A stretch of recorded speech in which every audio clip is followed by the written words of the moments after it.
সাম্প্রতিক সময়ে ইসরায়েলি ভূখণ্ডের আরও ভেতরে হামলা চালাচ্ছে লেবাননের সশস্ত্র গোষ্ঠী হিজবুল্লাহ। এতদিন সীমান্তবর্তী এলাকা লক্ষ্য করে বিচ্ছিন্ন হামলা চালালেও এখন কৌশলগতভাবে গুরুত্বপূর্ণ স্থাপনায় আঘাত হানছে হিজবুল্লাহর রকেট। বিশেষ করে তাদের হামলার নিয়মিত টার্গেটে পরিণত হচ্ছে ইসরায়েলের সামরিক স্থাপনাগুলো। এদিকে সোমবার এক বিবৃতিতে হিজবুল্লাহ ঘোষণা করেছে যে দক্ষিণ লেবাননের গ্রামগুলোতে ইসরায়েলি হামলার প্রতিক্রিয়া হিসেবে ইসরায়েলের সামরিক স্থাপনায় আরও হামলা চালাবে তারা। বিবৃতিতে গোষ্ঠীটি বলেছে, তাদের যোদ্ধারা উত্তর গ্যালিলি এলাকার হাগুশ্রিম বসতিতে কাতিউষা রকেট দিয়ে হামলা চালিয়েছে।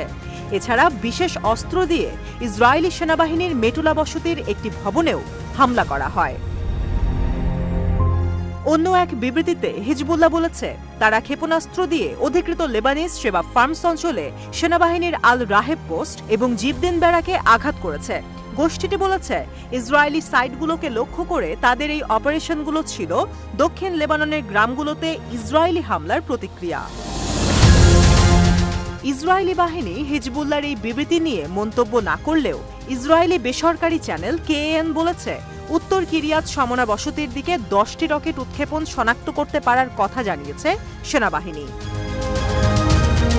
লেবাননে ইসরায়েলি হামলায় হিজবুল্লাহর এক ঊর্ধ্বতন কমান্ডার নিহত হওয়ার ঘটনাকে কেন্দ্র করে গত বৃহস্পতিবার থেকে ইসরায়েলের বিভিন্ন সামরিক স্থাপনায় শত শত রকেট ও ড্রোন হামলার শুরু করেছে এই গোষ্ঠীটি।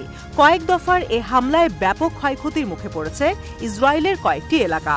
ক্ষতিগ্রস্ত হয় বিরকাত রিশা সামরিক স্থাপনাও। গাইডেড মিসাইল হামলায় প্রাণ যায় ঘাঁটির এক ইসরায়েলি সেনার। আগুন লাগে স্থাপনার বিভিন্ন অংশে। আহত হয় আরও কয়েকজন ইহুদি সেনা। এদিকে আনাদোলো এজেন্সির তথ্য অনুযায়ী গত বছরের ৮ অক্টোবর ইসরায়েলি বাহিনীর সাথে সংঘর্ষ শুরু হওয়ার পর থেকে এখন পর্যন্ত অন্তত ৩৬২ জন হিজবুল্লাহ যোদ্ধা নিহত হয়েছে।